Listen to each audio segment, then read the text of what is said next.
All right, so we know there will be tons of conversations about these upcoming free agents, the draft, all the chatter, and we've got these trades that are just kind of hanging over our heads as well. We know that the Myles Garrett had asked for a trade, and the Micah Parsons trade, the idea of that, it won't go away, right? I just feel like this is the topic we keep going back to every single week.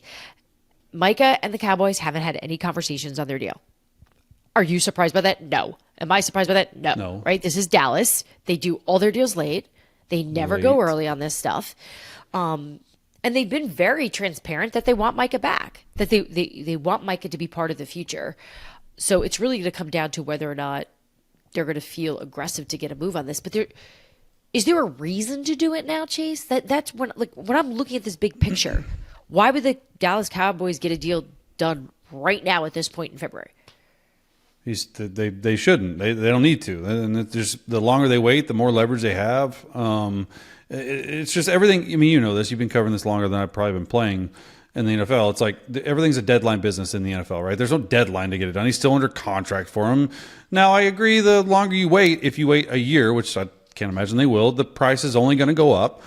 My thing with this whole Micah Parsons thing is like, one, don't freaking trade him. Like, if you trade him. I'm not into trading bedrock foundational pieces in the trenches.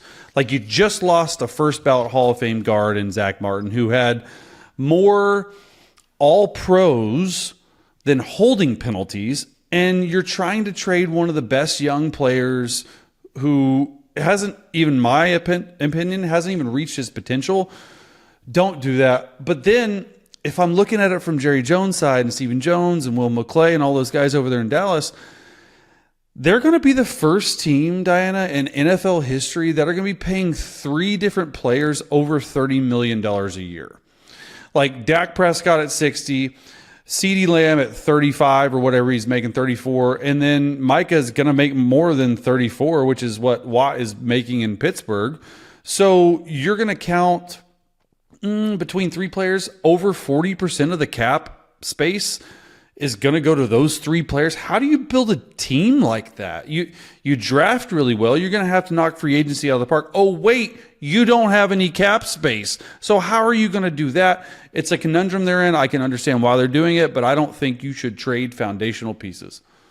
Yeah, I don't think they want to do that, but there's definitely a lot of, what was the word Stephen Jones used with us when he came on our show? Remember he said, was it magician or wizardry? Like, wizardry wizardry. Like, and you have to, because and look, I think they figure it out. I'm not worried, but it just, for a player that I know they value so much, that is homegrown in their mind, that they picked, I struggle envisioning the Dallas Cowboys letting him walk out the door eventually. Like, I just don't see that happening. I just don't think Mike is going to get what he wants right now. He just may have to wait this out. But Stephen Jones, who we just mentioned, also talked to the media actually here in Indy, and he had mentioned that they're going to try to take a quarterback in this draft. What do you make of that? Smart. Yeah, smart. I think it's smart. Look, Trey Lance didn't work out. Cooper Rush, yeah, he's played actually really well for the time being that he's been in and had his number called. But I do think this draft, and we haven't got into it, I'm not going to dive into it, but this draft has way better middle round guys than like the top round guys, if that makes sense. There's a lot of those middle round guys that you don't need to draft a guy to be your starter, right? It's Dak. If something goes down, though, you want to get a guy. And this is what Andy Reid used to always say. They always are stockpiling quarterbacks, right? This is a good draft of the middle round guys, like a Tyler Shaw guy from Louisville. You haven't heard his name a lot. He's like 27 years old. It's crazy. But like someone like that, like a third round guy that could come in if needed. And maybe if Dak doesn't work out, it could be a guy. I feel like that's probably the move.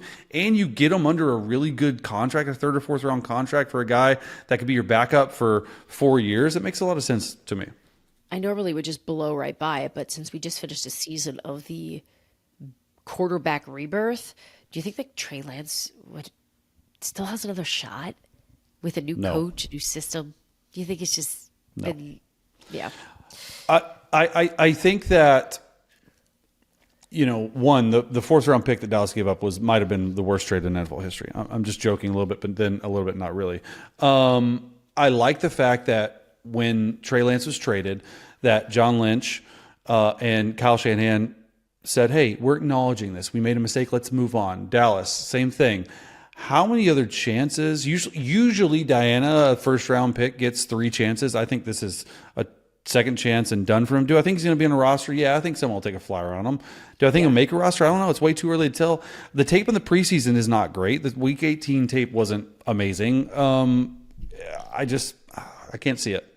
Time heals, obviously, but sometimes when you just stop and just think about what the 49ers did to get Trey Lance and draft him where he did, and now where he is, right? Like we've moved on, we forgave it, we turned the page on that. Here we are talking about Brock Purdy now.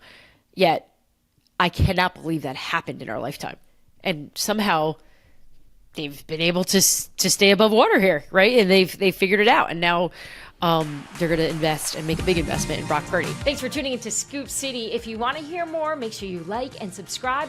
We drop our new episodes every Tuesday and Friday.